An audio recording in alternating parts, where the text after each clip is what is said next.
Nguva na mvuvi wa Dar es Salaam.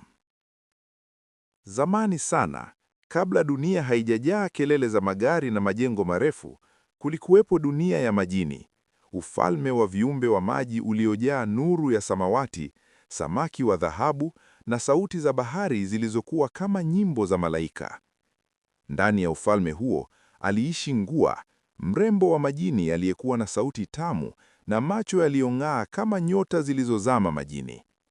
Lakini moyo wa Ngua haukuwa na amani. Kila jioni alipokuwa akiogelea karibu na uso wa maji, macho yake yalikuwa yakitazama mbali, juu ya dunia ya binadamu. Alikuwa akisikia sauti za watu, vicheko, nyimbo za redio, na mara nyingi alimuona kijana mmoja mvuvi aliyekuwa akija kuvua pembezoni mwa mto uliomwaga maji yake hadi bahari ya Dar es Salaam. Kijana huyo aliitwa Nahoa. Nahoa hakuwa mrefu sana, wala hakuwa tajiri, lakini alikuwa na tabasamu lililoweza kutuliza moyo wa mtu na macho yaliyotazama maji kwa heshima, kana kwamba anazungumza na bahari. Kila alipokuwa akitupa nyavu zake, Ngua alihisi kama moyo wake unavunjika vipande vipande kwa tamanio. Siku moja Ngua alinong'ona, laiti ningekuwa binadamu, laiti ningeliishi duniani, ningemwambia Nahoa jinsi ninavyompenda. Lakini sheria za dunia ya majini zilikuwa kali.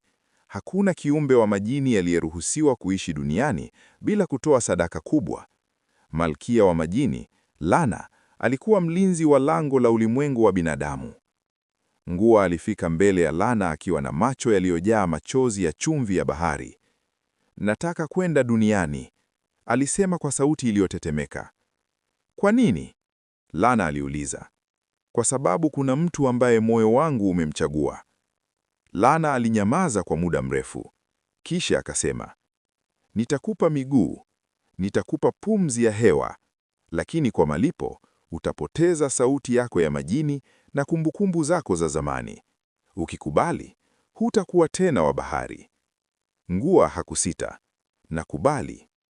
Na hapo, kwa mwanga mkali wa samawati, Ngua akageuka kuwa msichana wa kibinadamu.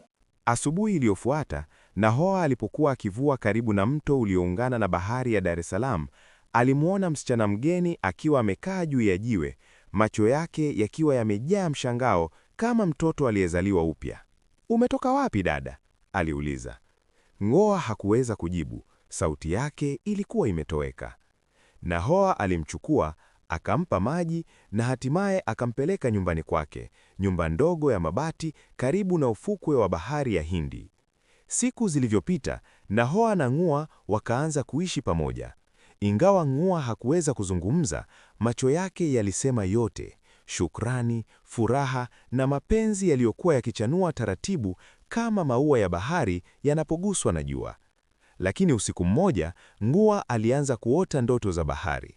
Aliona Lana akimwambia, ukikumbuka kabisa ulipotoka, utalazimika kuchagua kubaki duniani au kurudi majini milele. Nahoa alianza kugundua kuwa msichana wake alikuwa na huzuni nzito moyoni. Alimwambia, hata kama huwezi kuzungumza, moyo wangu unakuona, usihofu. Siku moja, wakati wa jioni, mawimbi ya bahari yalipiga kwa nguvu isiyo ya kawaida. Ngua alihisi mwito wa bahari ukimvuta. Kumbukumbu zake zikaanza kurudi polepole. Akakumbuka yeye ni nani, akakumbuka Lana, akakumbuka dunia yake ya majini. Alisimama ufukweni, machozi yakimtiririka. Bahari ilimuita arudi, lakini nyuma yake alisimama Nahoa akiwa na sauti ya upendo. Usiende, hata nisipokujua wewe ni nani, na kujua kama mtu ninayempenda. Ngua alitamani kusema, ningelipenda unikumbuke maishani mwako, lakini sauti haikutoka. Aliweka mkono wake juu ya kifua cha Nahoa, akamwangalia kwa macho ya mwisho yaliyojaa upendo, kisha akaingia baharini pole pole. Mwili wake ukarudi kuwa nuru ya samawati. Nahoa alibaki ufukweni, machozi yakichanganyika na chumvi ya bahari. Tangu siku hiyo, kila jioni Nahoa huja kuvua mahali pale pale. Na kila mawimbi yanapopiga, watu wa Dar es Salaam husema, kuna mrembo wa majini anayemlinda mvuvi huyu, kwa sababu mapenzi ya kweli hayafi, hata kama dunia zinawatenganisha. kuna mrembo wa majini anayemlinda mvuvi huyu kwa sababu ya mapenzi. Maneno hayo yalianza kusemwa kimya kimya miongoni mwa wavuvi wa ufukwe wa Dar es Salaam. Haikuwa hadithi ya kubuni tu, ilikuwa siri ya bahari. Tangu siku Ng'ua alipotoweka ndani ya mawimbi, Nahoa hakuwahi tena kuvua kama zamani. Alikuwa akija ufukweni kila jioni, akikaa pale pale alipopata yule msichana asiyezungumza. Alizungumza na bahari kama mtu anayezungumza na mpendwa wake aliyesafiri mbali. Najua upo, hata kama siwezi kukuona. Na bahari ilimjibu kwa mawimbi mepesi kama mikono ya mtu anayefuta machozi. Lakini jambo la ajabu lilianza kutokea. Kila wavuvi walipoingia baharini, Nahoa hakuwa akiathirika na hatari yoyote. Wengine walikutana na dhoruba, wengine nyavi zao zilichanika, lakini kwa Nahoa mawimbi yalitulia mbele yake, upepo ulitulia na samaki walikuwa wakijaa kwenye nyavi zake kuliko mtu yoyote. Wazee wa ufukwe wakaanza kunong'ona, huyu mvuvi analindwa na mrembo wa majini. Na ilikuwa kweli.